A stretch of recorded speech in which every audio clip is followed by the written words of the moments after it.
yooyu noonu la nit yi di bëgg bu ñu defee xaalis bëgg nañu population bi jëriñoo ko mais pas une certaine élite ñu nekk seen i ruq di am seen i marché di am seen i kër di voyager di am seen i privilèges pendant ce temps le Sénégalais lambda vraiment mu ngi noonu sonn ba bëgg dee. d'accord xar bi dañ ciy wax de. waaw nañuy def li ñu war a def. mooy tax nit ñi richesse yi mën a yaatu séddale gi jaar yoon. ku ci nekk mën cee gis sa bopp. d'accord jërëjëf Aram Mamy après la sortie de Ousmane Sonko gis nañu Adama Gaye Bachir Fofana Anta Babacar Bougane Gueye ak le docteur Yoro Dia ñoom ku ci nekk tey ñaawlu nga peut-être sortie wu Ousmane Sonko yow loo ci jàngatee. waa ñoom xam nga nag Ousmane daf leen fekkoon ñuy nelaw mu ne leen.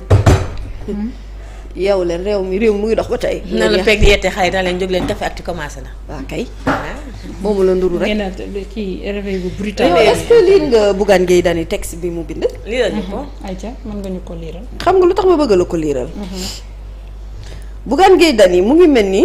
kuy waxtaan ak copain de classe am boo xam ne. seq ngeen dara mais xam nga dama la mere. mais copain de classe am lañ jot naa dugg yeew yi même si yàggu fa. non xam nga lu tax du ma lire lépp sax ne bien que texte bi guddul parce que dafa ne. Ousmane Sonko doit comprendre que la communication de conquête repose sur des promesses mais l'exercice du pouvoir exige des actes rapides et concrets. Les Sénégalais attendent encore la baisse des prix des denrées,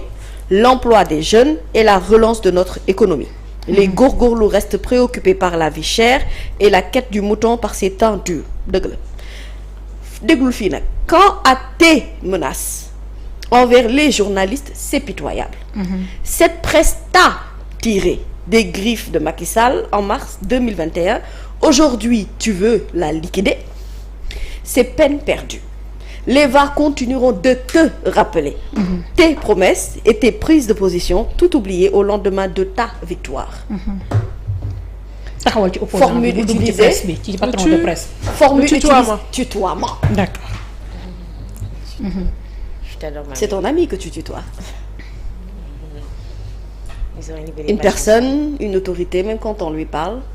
c'est le vouvoiement qui s'y est. Je ne te tutoie pas.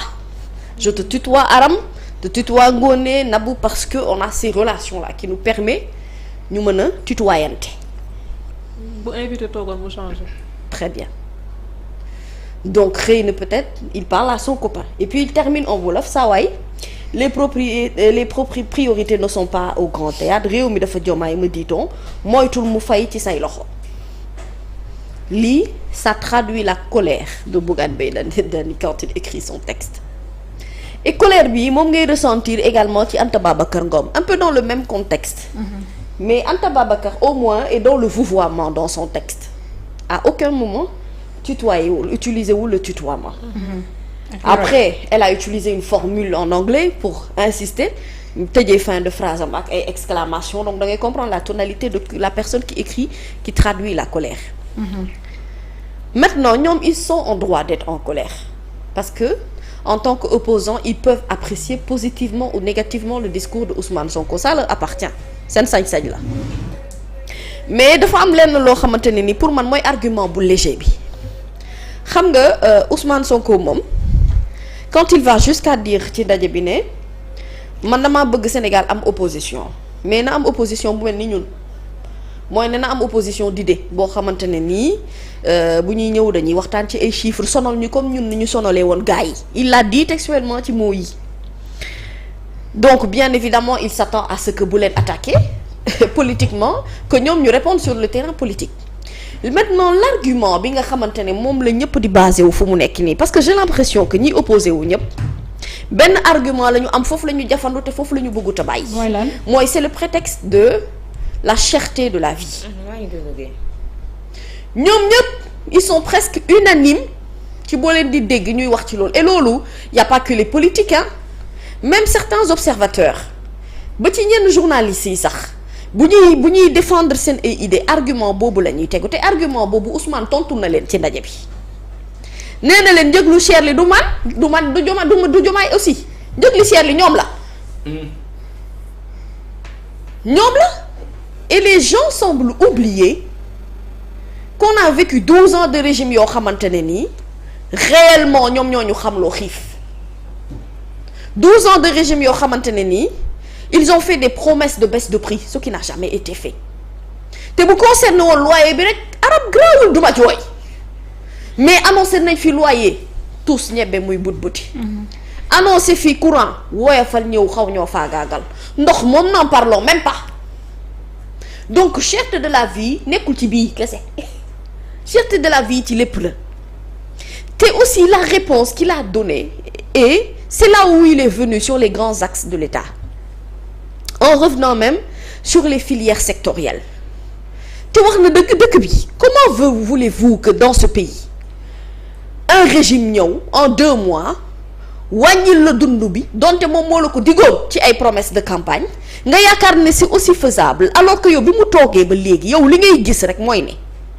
réew mi xaalis bi waroon a waroon a investir ñu waroon ko dugal ci loo xamante ne moom la sénégalais yi war a mën a dundee moom la ñu def ay malversation foncière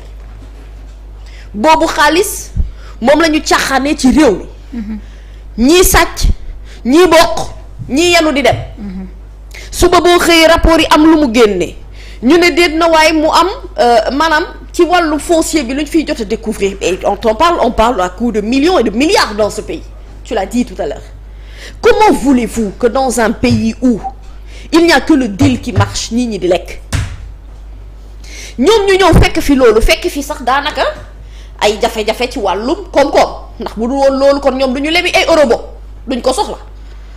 mais fekk nañu fi situation bu complexe boo xamante ne réellement la réalité du terrain leur a montré que dëgg-dëgg même bu ngeen ko bëggee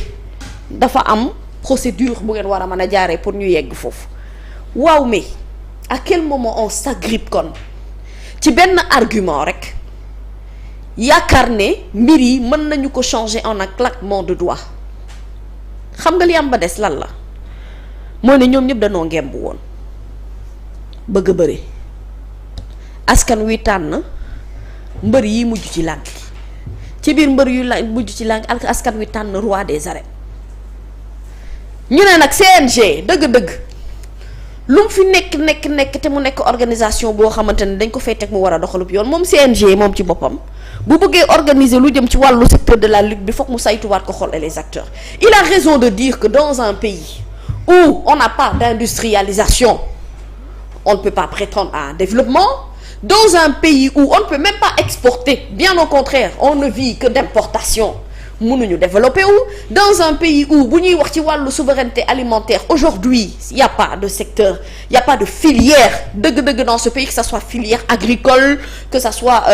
filière boo xamante ne moo jëm ci wàllu riziculture même bu fekkente ne am na dans l'existant mais dans la pratique amul dara loo xamante ne machine bi mën naa rouler de telle sorte que ñu mën a yeggee suñu bopp foofu kon argument boobu ñu fi bëgg a teg boobu argument laa ni argument wu nit ku ñàkk pexe la ndax booy bëggee opposé wu te amoo ci lan ngay jàpp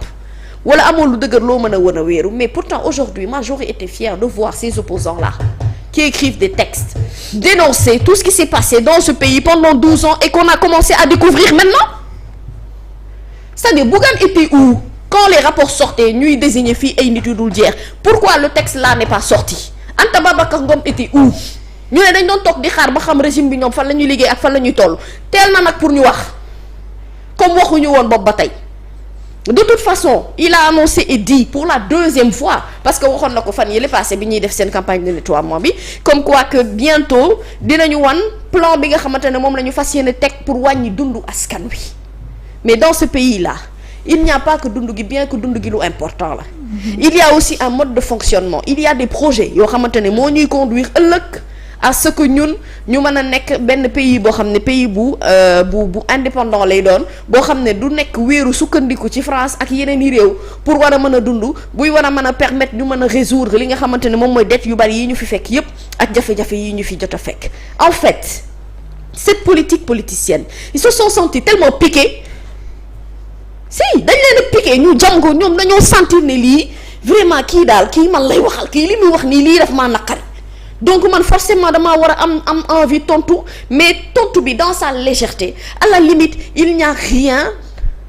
de profond lu ñuy war a mën a téye dans la réplique bi nga xamante ne moom la ñu en fait c'est s'opposer pour s'opposer parler pour parler ou à la limite bëgg a créer sa bopp maanaam benn posture noonu boo xamante ne amu fii gis nga réew man damaa d'accord ne Aram opposition daf cee baax ndax mooy doxal démocratie ñun ñëpp mënuñoo bokk gis-gis ku ne am nga sañ-sañu itam gisee na la neex mais comme je dis souvent on ne peut pas exiger de quelqu'un le respect quand nous-mêmes nous ne nous respectons pas et nous ne respectons pas la personne à qui nous parlons pour kooku delloo la cër wi dafay jafe il faut yow nga jox sa bopp cër jox ko cër moom ca na ngay waxee nit ñi war a mën a am contenu bi nga xamante ne moom moo fi war a nekk dëgg la l'heure n'est pas à palabrer mais démb ndajem palabre la woon l'heure n'est pas à la politique démb ndajem politique la woon seen conférence politique la tudd kon foofu mbiri politique moo fa mën a jóge c'est que da leen a jaay muus mooy ne da leen a woo ci politique ñu yegg si ba pare mu yëngal génn bi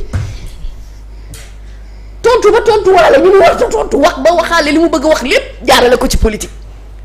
on a un discours boo xam ne ñenn ñu ngi naan 3 heures de temps ma ne leen tollu noonu c'est parce que li mu doon wax moo diis et douloureux ci dégg-déggu ñenn ñi ba jàpp nañ ne discours bi def na 5 heures de temps pourtant ba ñu ko tënkee gàtt ko boo dindee publicité yi mat na 52 minutes mën na nekk mais li ngay dégg bu la neexul discours bi deful loolu. non booy dégg lu la neexul nabu ko li ngay dégg da ngay yaakaar ne c'est une éternité que le gars part. tu as envie que cette personne se taise en fait. parce que li muy wax daf lay déranger. niveau bi la. donc aujourd'hui vraiment nañu xam ne am nañu droit opposé wu am nañu droit wax la leen neex mais ñun dans le constat et dans ce que l'on analyse mooy li ñu ñoom à la limite réponse bi ñu doon bëgg a apporter mënul am portée bi ñu bëgg mu am ko parce que mer da koo jiitu ci seen ay actions. d'accord jërëjëf Adjaratou Mamy Ngoné finalement discours bi nga xam ni Ousmane